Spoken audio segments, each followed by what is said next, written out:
How do you begin a series of conversations with people that for the most part you've either never met or at least don't know well about some of the most pressing and challenging issues of our time?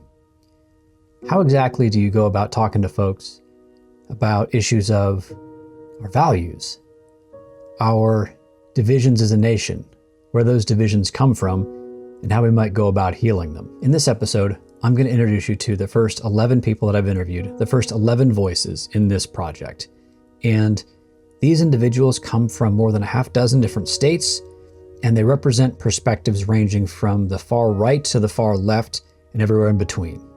While the folks that you're going to hear from have very different political perspectives, one thing that I think you're going to find interesting is that while their perspectives and who they might vote for differ considerably, their values and the care and devotion they have to the nation are very similar and consistent throughout the entire spectrum of people that I spoke with. In the previous episode, I talked a bit about that knot that I get in my stomach when I think about the challenges facing the American people, the public, the challenges that we have. The thing is, in this particular episode, and on this particular topic that we're going to address, for a moment, that knot was sort of soothed, and it went away, at least for a bit. In this episode, we're going to talk about where people are from. We're going to talk about how where they're from shaped their values, and the values they still carry with them today. I think you'll find that the people that I interview here, whether they're right, left, or center, my friends, these are good people. Wherever their political values and whatever their political perspectives are, these are the kind of people you can sit down with and have dinner with or have coffee with, whatever the case may be, and find that you came out better for the conversation on the other end. In the previous episode, I talked about how Americans think that we're a divided nation, and we are. And I also mentioned that commonly, when people are asked to describe members of the opposing political party, they use words like immoral, corrupt, unintelligent, things like that. The thing is, all the way across the people that I spoke with in this episode, right, left, center, there was no one who wasn't a good person with a good head and a good heart. And I think that you'll find that the conversations that you're going to be introduced to here, in some ways, will warm the heart. Let's go ahead and get started. The first person you're going to meet is Alex, and he's from Texas.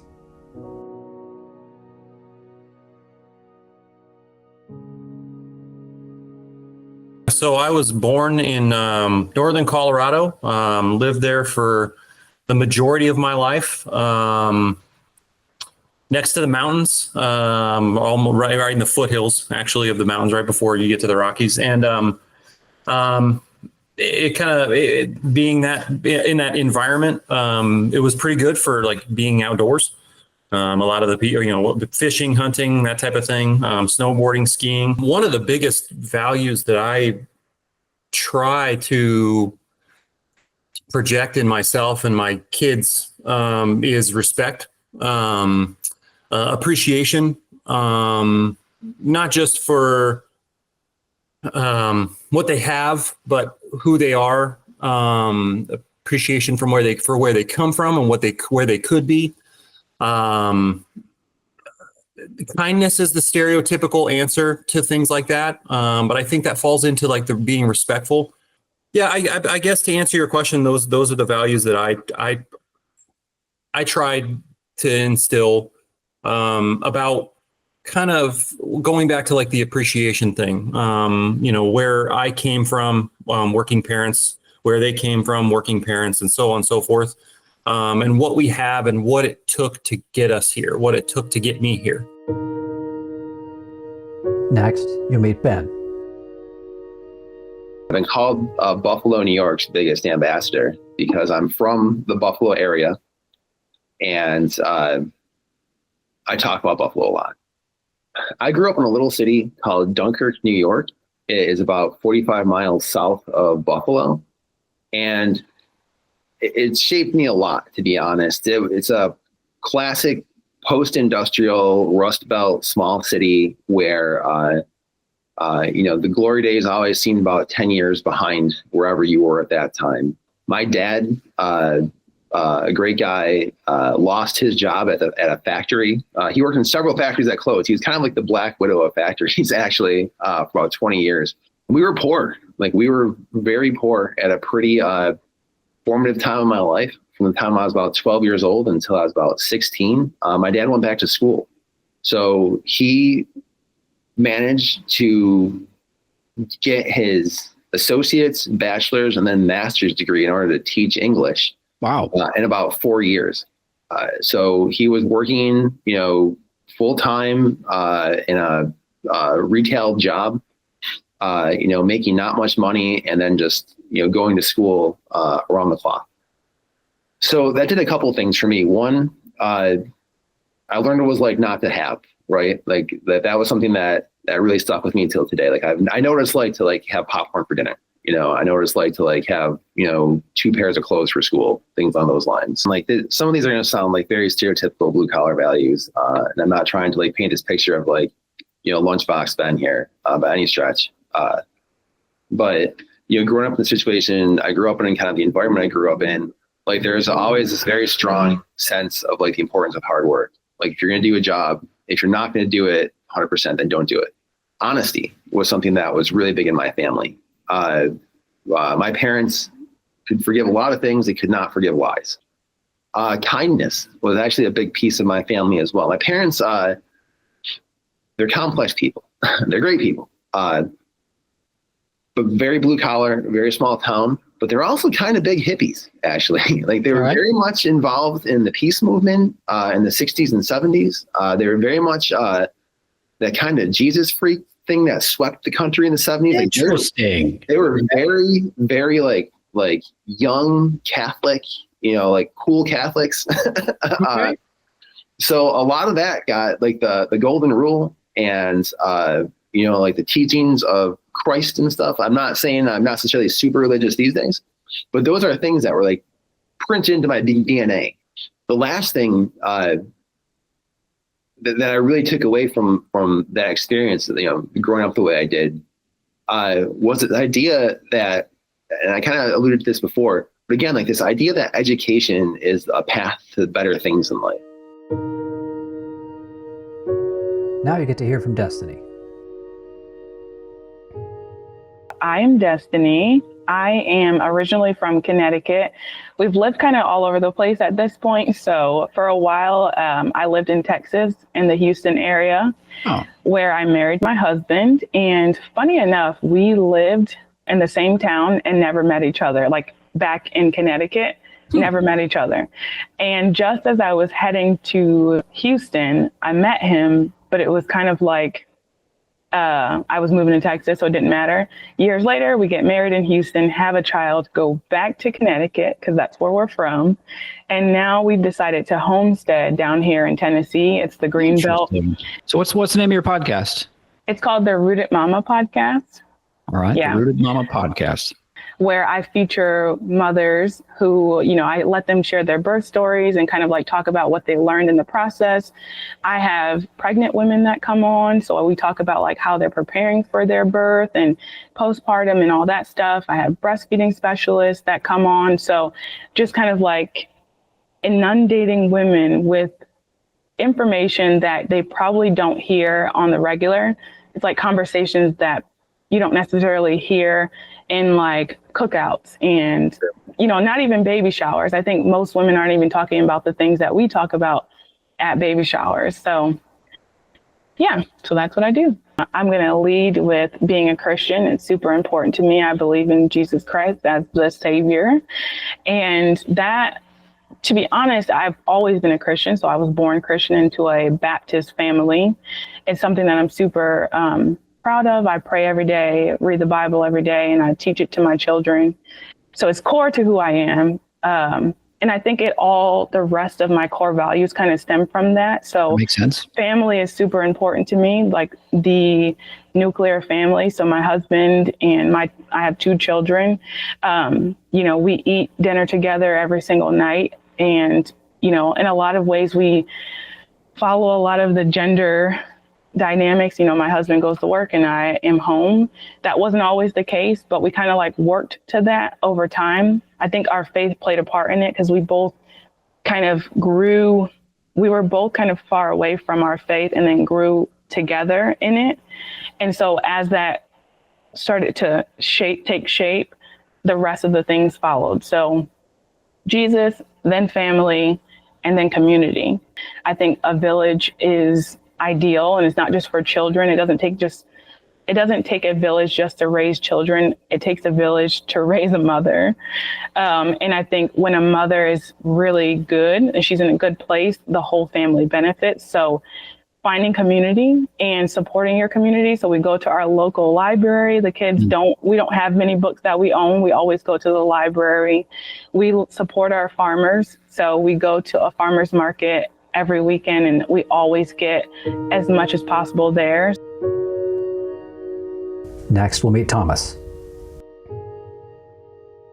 So yeah, my name is Thomas. I am 36 years old, living in Brooklyn, New York. I've been here for the last 14 years, but I grew up primarily in California, in the Bay Area. So I'm actually a dual citizen. I'm half French and half American. My mother is French, grew up in France, and my dad is American, grew up in the Bay Area. So I was actually born in France when they were living there, and then we moved to San Francisco when I was about 1 year old, and then I lived in the Bay Area for, basically, through high school. Went to college at UC Santa Cruz, and then I've been in New York ever since I graduated. Well, I guess something that I cherish most is diversity, and in many forms, culturally, whether it's food, music, just histories shared, being able to have those different experiences in conversation and experience, what other people have to offer and what they've gone through and what they're willing to share. I think I've been very lucky to grow up in very diverse places, and, just being exposed to variety, I think is very important. And living in a society that respects everyone and their differences, and appreciates everyone, I guess, for what they have to offer. Now you get to hear from Chris. Born and raised in South Carolina, small town outside of Columbia, fairly, conservative area politically, as you would imagine. Went to military school in Charleston, South Carolina, the Citadel. Graduated, went into flight school, spent about 16 years hopping around to different places on active duty. In 2016, transitioned to reserves, have been a reservist since, and then also in the civilian world. I was raised in a Christian home. I was raised as a Baptist. So those kind of core values of being a good person.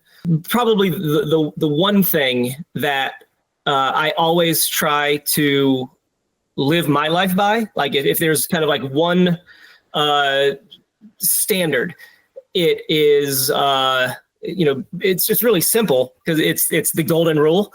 Sure. To treat others how you want to be treated. And I think if everybody did that, the world would be a much better place. And in all of my interactions in public with strangers, with people that I know, I don't necessarily call myself like a very empathetic person, but I just try to be very conscious of like how I'm coming across, and how would I want to be treated if like somebody had this problem and was coming to me, like what is the the not friendly per se, but what would I want to have done? Just going back to the adage, I guess.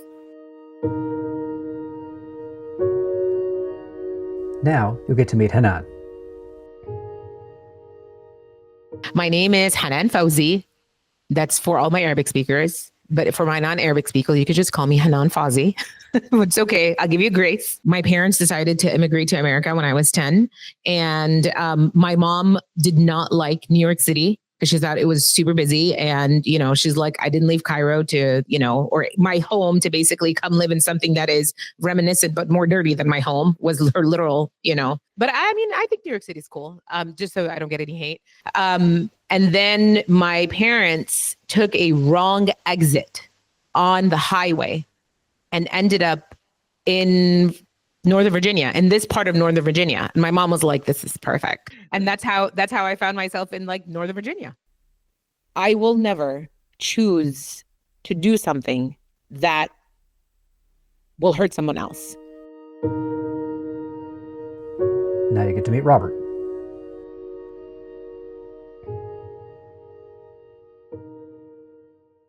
So, my name's Robert Wren. I'm from Austin, Texas. I was born and raised in Round Rock, just on the north side of Austin.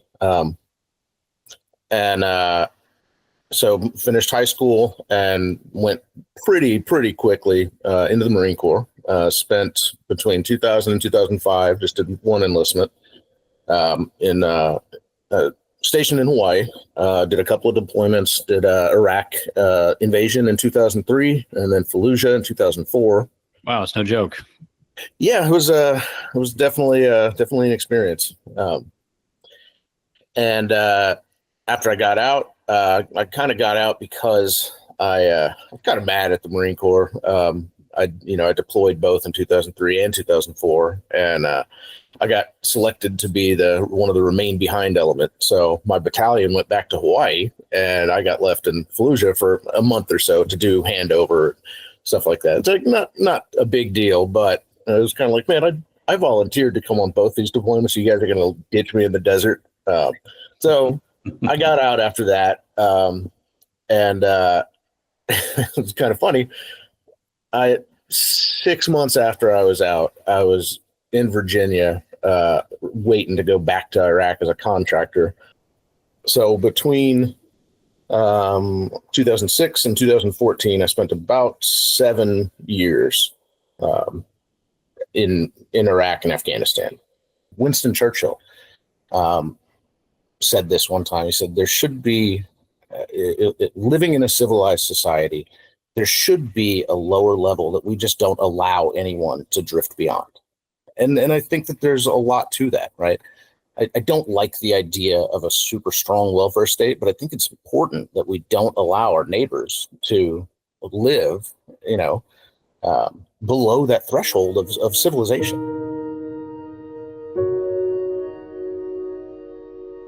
Now you get to hear from Tim. I grew up in Western New York. I went to Catholic schools my whole life. I'm one of 5 kids. I have 4 parents. One of them is a biological parent, which gives you some idea of the mixed, divorced nature of my life and my upbringing. After high school, I went all the way to the northern tip of New York State to St. Lawrence University, a very small liberal arts university where I studied psychology. I kind of fell in love somewhere between high school and college with statistics, but statistics mapped on top of psychology, frankly, because I love to argue and using math to win arguments. Oh, the idea of that. And I was very involved in the Catholic Church, right? Like I went to Catholic schools for 12 years. I went to retreats in high school. I read at church, right? Like I had my uncle, literally my dad's brother, Catholic priest, right? So we would go to his church. He, for a long time, he was at a parish in inner city Rochester, and right, like we would go to the Spanish Mass sometimes.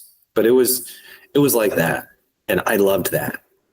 Also, I went to a Jesuit high school.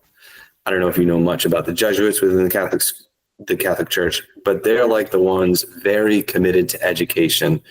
They're also the ones that are like, they have the highest standards to become a Jesuit priest, right? And so if you think of the Jesuits as like the PhDs of the Catholic Church, also the guys in the Catholic Church that are kind of committed to humility and human service. All right. Okay. So those pieces had a big imprint on my early life. Now you get to meet Sean. Well, I was born in a very small town in Oklahoma. Okay. My family lived in a town called El Reno, which was like 15,000 people. And I grew up there, lived there for the first 15 or 16 years of my life. And I moved to Oklahoma City, which was about 30 miles away when I entered high school.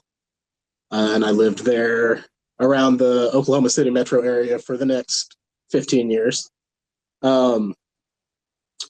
I worked with my dad briefly, and we actually lived in Mississippi on the coast for a few years after Hurricane Katrina. Oh, wow. We were doing construction down there, and that was very interesting. And then my mom decided that she no longer wanted to live in Oklahoma, and Portland was the winner. So she moved out here. My sister's family came with her. A few months later, she called and said there was a job opportunity for me at the company she was working with, and if I was interested. And I applied and got accepted. And so I moved out to Portland when I turned, I believe I was 30. In more recent years, empathy has probably become the big one. Especially moving out here, the homeless population out here is very large compared to where I grew up in Oklahoma. And so that's probably changed my attitude a little bit towards the homeless situation. I think I've become just seeing the regular struggles of people on a more regular basis has made me a more empathetic person. Next, we'll meet Kyle. Yeah, my name's Kyle. Thanks for having me. This is gonna be exciting. So I'm from Orange County, born here, lived here for most of my life, moved away briefly to other parts of the country, but came back. No, I mean the biggest one is just making sure everybody has a fair shot. Like I believe that if you're willing to work, you should be able to afford like the basics, like you should be able to at the very least survive. You shouldn't have to work 80 hours a week at two different minimum wage jobs just to be able to survive in a studio apartment, right? There is this erosion of American buying power. Like in no county in the U.S. anymore can a person working full-time on minimum wage afford a two-bedroom apartment, which wasn't the case back in the 60s, right? Minimum wage back in the 60s wasn't just you were going to keep you from dying. It was the minimum needed to have a lifestyle in the U.S. rather than just trying to survive. And finally, we'll meet Anne. I grew up in Chicago. I grew up in the heart of the city, and probably what is the most liberal area of Chicago. Kid of the 60s, right? I mean, I was very small when a lot was going on. I lived in Lincoln Park, across the street from the park. I remember seeing riot police out my bedroom window and groups of people during the Democratic convention. I had no idea what was going on, but it was just sitting there with my mother and grandmother watching like all of the kind of chaos that was going on. I think the stunning lack of kindness, and it's not being nice. I mean, I'm truly talking about kindness, I think that is really important. You might not, I'm not saying that like you're this angelic, milk toasty kind of person, but to really have like kindness, to understand, give someone grace. Life is not going to be perfect for most people. Life is not perfect for anyone. What are those moments where you can actually do something to support someone? to have that, display that kind of kindness and grace. That I think is a true value. Like I don't think, as they say, what is that? It doesn't cost anything to be kind. I think that is important. I think it's important to take a step back and really be empathetic. You know, what is it like to be in that person's shoes, or what is happening? Why kick somebody when they're down?